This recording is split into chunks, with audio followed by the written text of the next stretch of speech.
I want you to imagine this with me. You're going on a trip and you're going to a destination that you've never been before. Maybe it's Europe, Disneyland, a national park you've never been to, or you're just visiting a different state. And you wisely decide that you want to make a plan for your trip so that you can make the most of your time there. So you get to work. You start to save and print maps. You make an itinerary. You make reservations. You purchase tickets so that you make sure that you're able to do everything that you want to do. Now I want you to imagine that you arrive at your destination. And the first day of your trip, you decide that you're gonna put the plan away. You decide you don't need it and you're just gonna wing it for your trip. As a result, your trip ends up going awful. Why? Because a plan, however good it is useless if you don't decide to pick it up and follow it. When it comes to wisdom and obedience, wisdom without obedience is like a map that you never follow. See, wisdom in the life of a Christian is the goal, but obedience is the plan that helps us to achieve that goal. I once heard it said this way: a goal without a plan is just a wish. Obedience is a necessary component of wisdom. We can ask the Lord for all of the wisdom in the world, but we need His help to partner that wisdom with obedience, because obedience is the fruit of wisdom. 1st and 2nd Kings are books on historical leadership, but they're also a cautionary tale. We see God's people rise and fall behind leaders who decided to either take the wisdom from the Lord and walk in obedience or walk in disobedience. So what are some lessons that we learn on wisdom and obedience from 1st and 2nd Kings? Number 1 is this: wisdom begins with reverence for God.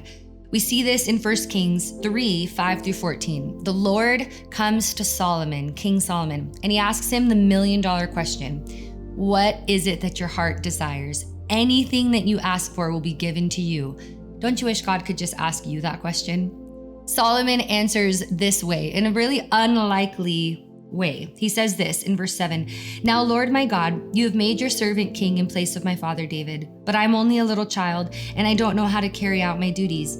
Your servant here is among the people you have chosen, a great people, too numerous to count or number. So give your servant a discerning heart to govern your people and to distinguish between right and wrong. For who is able to govern this great people of yours?" Solomon didn't ask for fame or long life. He asked for wisdom to govern well. True wisdom starts when we acknowledge that we don't have all the answers and we need to look to God for guidance. Acknowledging that God is our only source of wisdom is the place where we need to start. And the second lesson we learn is this: wisdom without obedience is dangerous. We learn this in 1 Kings chapter 11. See, by the time we arrive at chapter 11, King Solomon, who knew everything there was to know, was tempted to not walk out his wisdom with obedience, and he ended up falling away from the Lord. He married forbidden women that God had told him not to marry because they followed other gods. It says in chapter 11, verse 4, that his heart was no longer fully devoted to the Lord. And by the time we get to verse 6, it says, "So Solomon did evil in the eyes of the Lord. He didn't follow the Lord completely. He even went on to build altars to false gods." See, Solomon had wisdom, but he didn't follow God's commands. Knowledge without obedience becomes pride and ultimately leads to our destruction. Here's the reality for us. In our culture today, we know a lot. Knowledge is in no lack in our society. We are over consumers of information. We know everything there is to know. We know too much of certain things.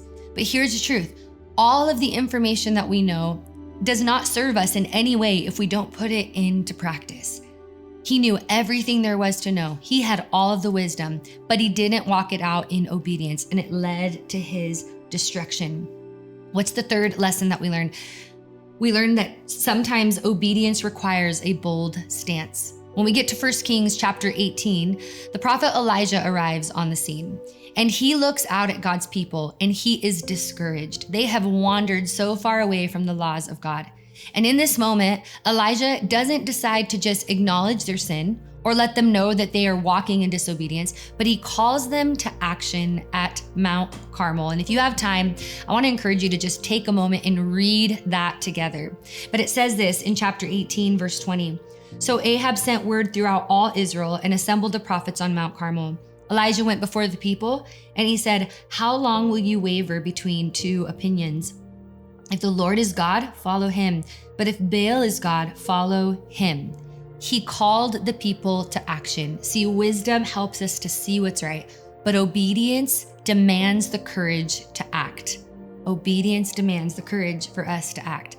What's the last lesson that we learn on wisdom and obedience in 1st and 2nd Kings? Returning to obedience restores God's blessing.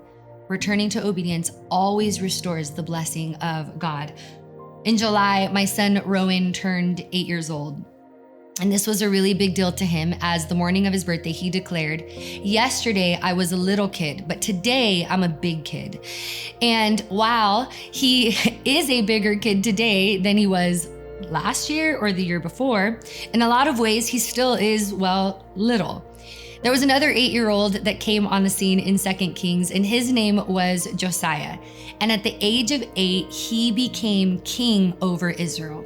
But this little 8-year-old boy had wisdom beyond his years, and he got right to work rebuilding the temple that had been torn down. While they were rebuilding the temple, they found a book. And when Josiah found out what this book was, which contained some of the law of Moses, scholars believe that it contained writings from Deuteronomy. He commanded that the book be read aloud in his presence because he wanted to know what it said. And as that book was read aloud, Josiah was made aware that his people had wandered far from God once again. They'd broken his laws, they'd walked in disobedience. And in that moment, Josiah was grieved. The Bible says that he wept, he tore his robes. He was so remorseful and full of guilt on behalf of his people. And he had this moment with God, and God saw how seriously this 8-year-old king took his word, and he honored him for that. In fact, this was said to King Josiah in 2 Kings chapter 22, verse 18. It says this, "Tell the king of Judah, who sent you to inquire of the Lord, this is what the Lord, the God of Israel, says concerning the words that you have heard. Because your heart was responsive and you humbled yourself before the Lord when you heard what I had spoken against this place and its people, that they would become a curse and be laid waste, and because you tore your robes and wept in my presence, I also have heard you, declares the Lord. Therefore, I will gather you to your ancestors, and you will be buried in peace. Your eyes will not see all of the disaster I am going to bring on this place." It's never too late to return to God's wisdom and to walk in obedience. And that moment restored honor to King Josiah because of his reaction, because of his response to obedience in that moment. I want to close with this challenge from a very familiar passage, Proverbs 3:5-6. It says this, "Trust in the Lord with all your heart. Lean not on your own understanding. In all of your ways acknowledge him, and he will make your paths straight." This verse commands us to trust in the Lord, to lean not on our own understanding, to seek the wisdom of the Lord for our lives. And it also challenges us to submit to him in all of our ways and trust that he will make our path straight. Wisdom, leaning not on our own understanding. Obedience, submitting to the Lord in all of our ways, and trusting that he will make our paths straight. Wisdom and obedience, we need both.